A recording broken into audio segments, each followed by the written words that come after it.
اور دوسرا جو حکم دیا جا رہا ہے وہ یہ کہا جا رہا ہے ولا تعتدوا، اور نہ ہی تم زیادتی کرو. تو دو چیزوں کو منع کیا جا رہا ہے. ایک تو یہ کہ حلال کو حرام، حرام کو حلال نہیں کریں گے، اور دوسرا کیا کریں گے؟ زیادتی بھی نہیں کریں گے. یعنی اگر ایک چیز حلال آپ کے لیے کر دی ہے تو یہ نہیں ہے کہ اب اتنا زیادہ کیے چلے جائیں کہ آپ اس کو اس کے ایکسس کی وجہ سے آپ اس چیز سے محروم ہو جائیں. کلوا واشربوا ولا تسرفوا، کھاؤ پیو لیکن اسراف نہ کرو، حد سے نہ بڑھو. وہاں پہ بھی اللہ نے حکم دیا تھا. تو کیا ہوتا ہے اگر آپ اب فرائیڈ چیزیں کھاتے جائیں گے، ولا تعتدوا میں کیا ہے، آپ اگر فرائیڈ کھاتے جائیں گے تو الٹیمیٹلی کیا ہوگا؟ آپ ہارٹ پیشنٹ ہو جائیں گے. آپ میٹھا ہی دبا کے کھاتے جائیں گے، زیادتی کر دیں گے تو کیا ہو جائے گا؟ ڈائبٹک ہو جائیں گے. تو الٹیمیٹلی وہ جو حلال چیزیں تھیں آپ کے لیے، جو اللہ نے شوگر بھی آپ کے لیے حلال بنائی تھی، فروٹس بھی حلال بنائے تھے، اللہ نے آپ کے لیے جو بھی چیزیں حلال کی تھی، آئل وغیرہ کھانا، چیز جو بھی آپ کھا سکتے تھے، اگر آپ اعتدال سے چل رہے تو ساری عمر کھاتے رہتے. لیکن آپ نے کیا کیا؟ زیادتی کرنے کے بعد آپ نے اسی حلال چیز کو اپنے لیے حرام کر دیا. تو گویا اس طرح سے بھی منع کیا جا رہا ہے ہمیں کہ ہم اس حلال چیز کو اپنے لیے کیسے حرام بناتے ہیں. جب ہم ایک چیز میں زیادتی کرنا شروع ہو جاتے ہیں، نمک کی زیادہ بہت زیادہ اوپر سے چھڑک کے کھائیں گے تو الٹیمیٹلی بلڈ پریشر کے پیشنٹ بن جائیں گے. تو ہم نمک کھانے سے بھی محروم ہو جائیں گے. نمک حرام تو نہیں ہے، چینی حرام تو نہیں ہے، آئل حرام تو نہیں ہے، فیٹی چیزیں حرام تو نہیں ہے نا. لیکن ہم اپنے اس زیادتی کرنے کی وجہ سے ہم کیا کر رہے ہوتے ہیں؟ اپنے لیے اس کو حرام کرنے کا معاملہ کر رہے ہوتے ہیں. تو یہ بھی اسی کے اندر آتا ہے کہ اللہ نے کیا کہا کہ تم حرام نہ کرو جو طیب چیزیں اللہ نے تمہارے لیے حرام حلال کی ہے. تم زیادتی بھی نہ کیا کرو. ان اللہ لا يحب المعتدین، کیونکہ اللہ زیادتی کرنے والوں کو پسند نہیں کرتا. اچھا، اور زیادتی کے حوالے سے ایک اور چیز بھی ہے کہ دیکھیں عبادت جو ہے نا وہ بیسیکلی اللہ کی اطاعت کا نام ہے. ہم جب بھی عبادت کر رہے ہوتے ہیں تو ہم اللہ کی اطاعت میں اپنے آپ کو گھلا رہے ہوتے ہیں. تو اطاعت کے اندر بھی ایک لمٹ تک کام کرنا جو ہے وہ پسندیدہ ہے. ہم نے اس میں بھی پڑھا تھا نا نماز نبی بھی جب ہم کر رہے تھے کہ وہ جو رسی ہے وہ پوچھا تھا کس کی ہے، تو انہوں نے کہا حضرت ان کی ہے، زینب کی ہے. تو جی وہ تھک جاتی ہے تو وہ رات کو اس کو پکڑ لیتی ہے، تو آپ سے رسی کو اتار دینے کا حکم دیا تھا. تو آپ نے اگر عبادت بھی کرنی ہے نا تو اس کے اندر بھی زیادتی کرنا پسندیدہ نہیں، کہ اتنا اپنی جان کو مشقت میں نہ ڈالیں کہ 2 دن تو بڑا بھر کے عبادت کر لی اور پھر تیسرے دن جو ہے وہ چھوڑ کے بیٹھ گئے. اللہ کو کیا پسند ہے؟ کون سے اعمال؟ ادوامھا، جس میں دوام ہو، تھوڑا ہو قلہ، چاہے وہ تھوڑا ہی ہو لیکن وہ ہمیشگی پر ہو. تو وہ تھوڑا کریں لیکن ہمیشگی پر کریں، وہی کام اللہ کو پسند ہے. تو عبادت میں بھی مشقت اتنی کریں جتنی آپ کے جسم پر مشقت برداشت ہو سکے، اور یہ نہ ہو کہ آپ 4 دن تو کریں یا 2 دن کریں اور اس کے بعد پھر ہو کے چھوڑ کر ہتھل ہو کر بیٹھ جائیں. تو مستقل کر سکے. ٹھیک ہے. تو نیکی کا کانسیپٹ کیا ہے کہ اپنے آپ کو بس اتنا ہی گھلائیں جتنا آپ اذیت میں اپنے آپ کو مبتلا نہیں کر رہے ہوں گے. ایک شخص نے اسی طرح سے آپ صلی اللہ علیہ وسلم نے اس کو دیکھا کہ ایک بوڑھا سا آدمی تھا، وہ 2 لڑکوں کے کندھوں کو ہاتھ پکڑ کے پیر گھسٹ کر جو ہے نا وہ جا رہا تھا. تو آپ صلی اللہ علیہ وسلم نے پوچھا کہ اس کو کیا ہے؟ تو آپ کو بتایا گیا کہ اس شخص نے پیدل خانہ کعبہ جانے کی نظر مانی ہے. تو آپ صلی اللہ علیہ وسلم نے اس کو پسند نہیں کیا. آپ نے فرمایا کہ اس کے ایسا کر کے اپنے آپ کو عذاب میں مبتلا کرنے سے اللہ بے نیاز ہے. مطلب اس طرح کر کے تو تم اپنے آپ کو عذاب میں مبتلا کر رہے ہو، اللہ اس سے بے نیاز ہے. تم سوار ہو کر جاؤ. سمجھ آئی؟ تو فضول میں اپنے آپ کو مشکل. لوگ کہتے ہیں جی ہم حج پیدل کریں گے اور اسی میں وہ چڑچڑے بھی ہو رہے ہوتے ہیں اور لڑائیاں بھی کر رہے ہوتے ہیں. یہاں کبھی انہوں نے پیدل کبھی چل کے دیکھا نہیں ہوتا، اور وہاں بھی جی سنت کرنے کے لیے ہم جی پیدل. نبی صلی اللہ علیہ وسلم نے تو اونٹنی پر حج کیا تھا، آپ صلی اللہ علیہ وسلم نے تو پیدل حج نہیں کیا تھا. سمجھ آئی؟ بجائے اس کے کہ آپ اس چیز کا معاملہ کریں جو کبھی آپ نے زندگی میں نہیں کیا تھا، اور وہاں عین حج کی عبادت میں جا کے آپ اپنے آپ کو اتنا مشقت میں ڈال دیں گے جی پیدل ہی جانا ہے ہم نے حج کر کے آنا ہے اور سب کچھ کرنا ہے اور اس میں لڑائیاں بھی ہو رہی ہیں اور کوفت بھی ہو رہی ہے اور جھگڑے بھی ہو رہے ہیں پورا احرام پاؤں میں کانٹے بھی چبھ رہے ہیں اور چھالے بھی نکل رہے ہیں اور پورا کا پورا احرام کی پابندیاں پامال ہو رہی ہیں. اللہ ان چیزوں سے بے نیاز ہے. ایسی تو نہیں دعا سکھائی گئی نا کہ اللہم انی اعوذ بک من زوال نعمتک, کہ اللہ ہم نعمتوں کے زوال سے تیری پناہ مانگتے ہیں. اگر اللہ نے نعمتیں دی ہیں تو ان کو استعمال کرنا چاہیے, شکر ادا کرنا چاہیے. اور حضرت جو ہمارے تھے سلیمان علیہ السلام, ان کی مثال ہمارے پاس ہے کہ وہ گھوڑوں کے اوپر ہاتھ پھیر رہے ہیں اور پھر وہ کہتے ہیں کہ ان سے محبت مجھے اللہ کی یاد کی وجہ سے ہے, کہ میں نے ان کی محبت اللہ کی یاد کی وجہ سے اختیار کی ہے, کیونکہ ان سے مجھے مال ہے نا, گھوڑا کیا ہے, مال ہے, سواری ہے نا, متاع ہے, تو کیا ہے, فخر بھی ہے, لیکن کیا ہے, اس کی وجہ سے متاع ہے بیسیکلی وہ. اور اس متاع سے پیار ان کو کیوں تھا, کیونکہ وہ جہاد کے لیے اس کو تیار کر رہے تھے.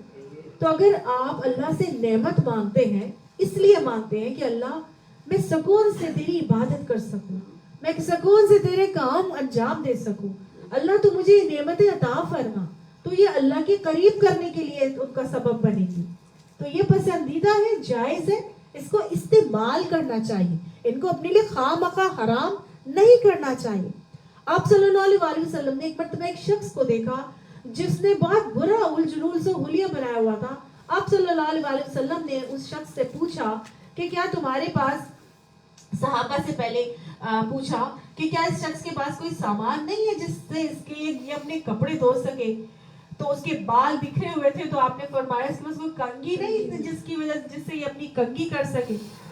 تو مسند احمد اور نسائی میں آتا ہے کہ صحابہ جو وہ صحابی بڑے امیر تھے, تو جب اللہ کے نبی کو بتایا گیا نا کہ نہیں اس کے پاس تو سب کچھ ہے, تو آپ صلی اللہ علیہ وسلم نے فرمایا جب اللہ نے نعمتیں دی ہیں تو انہیں نظر آنا چاہیے.